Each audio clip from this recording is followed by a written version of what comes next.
Bismillahirrahmanirrahim. Dear viewers, نن زمونږ ویډیو چې دا د جنرال ساينس क्लास 8 د هغه 4 نمبر چپټر دویمه ویډیو ده. اولنی نمبر ام سی کیو د 21 نمبر ام سی کیوز نه به موږ سٹارټ اخلو. اولنی ام سی کیو زموږ سره د جی ام او چې هغه پروډوس کیږي بای یوزینګ ان انزایم چایموسین د انزایم نوم دی. وی د هغه چې کله موږ هغه یوز کو نو جی ام او چیز چې دی هغه د هغه موږ ته سکیږي اصل کیږي او دغه چې دی نو د سپ په سکه مدد ورکړي په دا کلاټینګ ایجنټ ته بلډ کلاټینګ چې دی هغه په هغه کې مدد ورکړي. 22 نمبر ام سی کیو چې انسولین از هورمون ډیفیشنت ان ا انسولین چې دا زموږ سره هورمون دی او دا په هغه مریضانو کې چې چاته صحیح شوګر د شوګر په مریضانو کې دا صحیح دا ډیفیشنټي ناکاپي مطلب کمی پکې ټیک شو. 23 نمبر ام سی کیو چې ان 1982 ا هیومن ویژن of insulin become available to control وی په 1982 کې د انسانانو ویژنو چې انسولین جوړ کړي ټیک شو. نو هغه د څه لپاره د انسولین جوړي چې بلډ ګلوکوز لیول چې دی هغه کنټرول کړي. کدا سی کوېسچن موږ تراشي چې انسولین څه کار کوي نو موږ وایو چې دا کنټرول بلډ ګلوکوز لیول ټیک شو. 24 نمبر ام سی کیو چې تایموسین is useful for treating وی تایموسین چې دا هم زموږ سره انزایم دی او دا په سکه مدد ورکوي نو دا په ټریټینګ بلډ کینسر کې مدد ورکوي ټیک شو. 25 نمبر ام سی کیو زموږ سره راځي چې in 1982 انسولین become the first ever biotechnology medicine to be commercialized وی انسولین په 1982 کې انسولین چې یو د زموږ سره فرست داسې میډیسن چې په بایوټیکنالوژي باندې جوړ شي ټیک شو. په بایوټیکنالوژي باندې څه شي جوړ شي او کمرشلایز شي ټیک شو.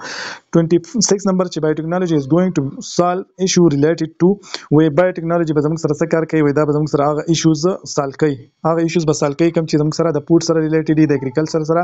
د میډیسن سره او یا د انوایرنمنت سره ریلیټډ چې څومره پرابلمز دي نو هغه به څوک حل کوي هغه به بایوټیکنالوژي چې دا هغه به حل کوي. 27 نمبر سی کیو چې insertion of gene in plant to absorb and store more mineral and helping combat mineral deficiency disease like anemia ټیک شو.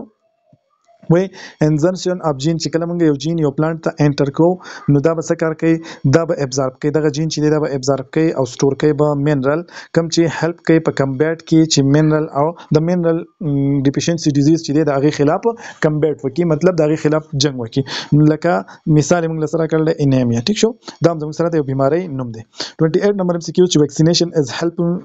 helping to eradicate diseases vaccination چې دی نو دا زموږ سره د diseases د eradication د لپاره څه کیږي دا helpful ټیک شو. 29 نمبر سی کیو چې biofuel are helping to control pollution and reduce the effect of global warming biofuel چې دی نو هغه دغه بستکاری وای دا به کنټرول کوي pollution یو خو په pollution کنټرول کوي بل به reduce کوي the effect of global warming the global warming effect چې نو هغه به څه کوي کنټرول کوي ټیک شو.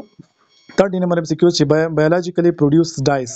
are replacing toxic synthetic dyes وی biologically چې کوم رنگونه دی هغه ریپلیس کوي هغه رنگونه چې هغه زموږ سره ټاکسیک او سنتیټیک خو ټاکسیک ټیک شو چې کوم زموږ سره زهريلا رنگونه نه پاغي باندې څه کیږي ریپلیس کیږي. دا زموږ سره د ایکسرسایز کوېسچن چې the most effective method to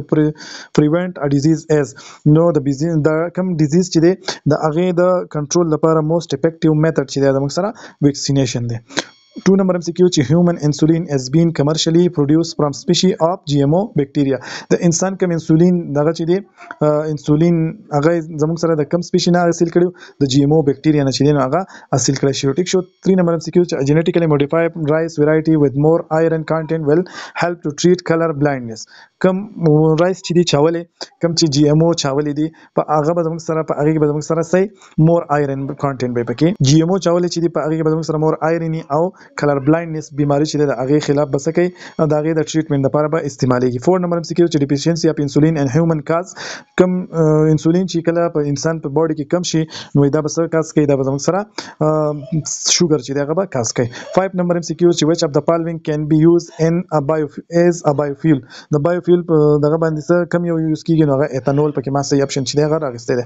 6 نمبر MCQ چې which of the following is not produce product of biotechnology نو پولیتین چې دی نو زموږ سره د بایوټیکنالوژي پروډکټ نه دی. بیکینګ پروسس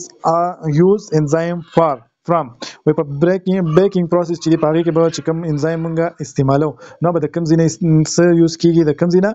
راغسته کیږي نو هغه زموږ سره د ییست نه حاصلېږي. 8 نمبر MCQ چې a gene from one organism can be inserted to another یو جین دی هغه موږ د یو ارګانیزم نه واغستو او بل ارګانیزم ته سکو انسرت کو ور داخل کو نو دا په کوم پروسس باندې کیږي نو دا په جینټیک انجینیرینګ پروسس باندې کیږي ټیک شو 9 نمبر ام سی کیو چې what would be the advantages of using microorganism like bacteria to get a useful product by genetic engineering وای زموږ سره بس پیدا چې کله موږ یو ارګانیزم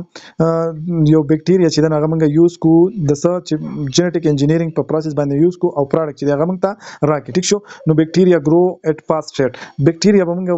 د بکټیریا به موږ ته څه پیدا ځکه چې بکټیریا چې هغه په فاست ریټ باندې سکیږي ګرو کیږي او هغه پروډکټ چې هغه به موږ سره په ډیر مقدار باندې او په فاست ریټ باندې په ډیر کم ټایم کې چې موږ ډیر زیات پروډکټ چې هغه حاصلو د دې وجه نه به موږ څه شي بکټیریا چې هغه به یوز کوو 10 نمبر سکیو چې the best solution to hereditary ډیزیز اس وای هیریډیټری ډیزیز چې دی کم چې د مور پلار نه بچو ته زی هغه ډیزیز چې کله مونږه حل کو دا هغه ښه سولوشن کم یو دی نو دا هغه ښه سولوشن چې دغه جین تراپی دا هغه ښه سولوشن دی دا زموږ سره د چپټر د کلاس 8 چپټر نمبر 4 د 4 چپټر چې دی ټول ام سی کیوز هغه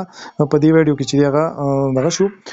سال شو ک چرته په ام سی کیوز کې څه مسله راغلی یا صحیح ایکسپلین شوی نه نو ملګری که څوک کوم ملګری پوهیږي په کمنټ سیکشن کې دی ویل شي اوبه ان شاء الله دا غنه به مونږه از د کو یا که تاسو مسلې نو تاسو په کمنټ سیکشن کې وایي نو ان شاء الله د سولوشن به پوره کوشش چي دی هغه کیږي د الله په امان